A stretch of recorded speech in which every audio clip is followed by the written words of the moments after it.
காதலர் தின நாளில் சிவகங்கையில் இந்து அறநிலைத்துறையின் சார்பில் 12 ஜோடிகளுக்கு திருமணம் அமைச்சர் KR பெரிய கருப்பன் நடத்தி வைத்தார். சிவகங்கையில் சுந்தரராஜ பெருமாள் கோவிலில் இந்து சமய அறநிலைத்துறை சார்பில் பொருளாதாரத்தில் பின்தங்கிய இணைகளுக்கு திருக்கோவில்கள் சார்பாக 4 கிராம் தங்கத்தாலி உட்பட ரூபாய் 60,000 மதிப்பில் சீர்வரிசைகள் வழங்கி இன்று 12 ஜோடிகளுக்கு கூட்டுறவுத்துறை அமைச்சர் KR பெரிய கருப்பன் தலைமையில் திருமணம் நடைபெற்றது. விழாவில் அமைச்சர் KR பெரிய கருப்பன் பேசும்போது தமிழகத்தில் இந்து அறநிலைத்துறை சார்பில் கடந்த 2 ஆண்டுகளில் 1100 இணைகளுக்கு திருமணம் நடத்தி வைக்கப்பட்டதாகவும் இவ்வாண்டு 700 இணைகளுக்கு திருக்கோவில் சார்பில் ரூபாய் 10,000 உயர்த்தி 4 கிராம் தங்கத்தாலி உட்பட ரூபாய் 60,000 மதிப்பில் சீர்வரிசைகள் வழங்கி திருமணம் நடத்தி வைக்கப்படும் என தமிழக முதல்வர் தெரிவித்துள்ளார். இதனைத் தொடர்ந்து முதற்கட்டமாக சிவகங்கை இணை ஆணையர் மண்டலத்தில் 22 இணைகளுக்கு ஏற்கனவே திருமணம் நடத்தி வைக்கப்பட்டது.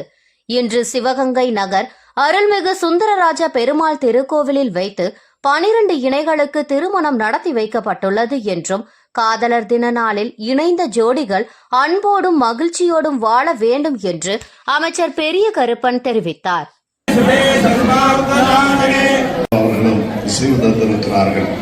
அந்த வகையில் இன்று நடைபெறுகின்ற இந்த நல்ல திருமண நிகழ்ச்சியில் நிர்வாகத்தின் சார்பில் வந்திருக்கக்கூடிய நான் உட்பட மாவட்ட ஆட்சியர் அனைவருடைய நல்வாழ்த்துக்கள் மட்டுமல்ல, மாண்புமிகு மணமகன்களும் மணமகளுடைய கருத்தையும்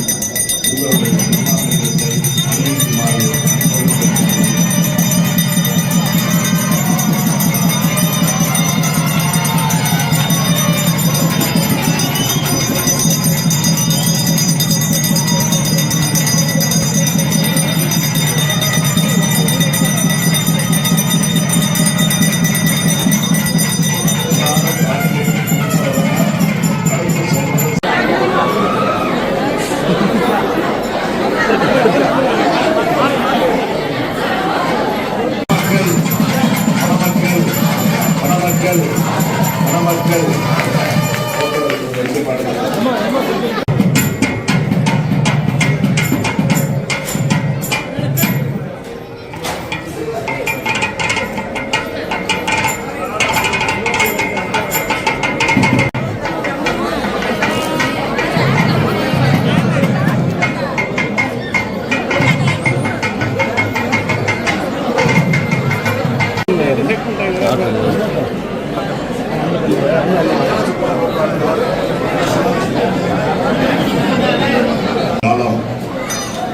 ஒரு நல்ல நல்லாட்சியை நடத்தி மாண்புமிகு நம்முடைய தமிழ்நாட்டின் முதலமைச்சர் அண்ணன் தளபதி அவர்களுடைய தலைமையிலான இந்த அரசு அனைத்து துறைகளிலும் சிறப்பான வளர்ச்சியை பெற்று இந்த சுந்தரராஜ பெருமாள் திருக்கோயிலில் 13 இணைகளுக்கு ஏற்கனவே பல்வேறு இணைகளுக்கு திருமணங்கள் நடத்தப்பட்டிருக்கிறது.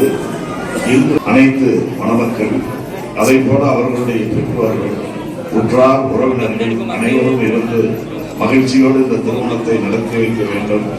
இன்று உங்கள் வாழ்க்கையில் மணமக்களுக்கு ஒரு மகிழ்ச்சியான தினம் என்றால் அது மிகையாகாது. அதிலும் குறிப்பாக இன்றைய தினம் உலக காதலர் தினமாக கொண்டாடப்படுகிறது. அந்த வகையில் நீங்கள் இன்றைக்கு மணமக்களாக இருக்கக்கூடிய நீங்கள் ஒருவருக்கொருவர் அன்பு செலுத்தி நீங்கள் உங்களுடைய வாழ்க்கை பயணத்தை தொடருங்கள் என்று அனைவர் சார்பிலும் வாழ்த்தி வாய்ப்புக்கு நன்றி கூறி விடைபெறுகிறேன்.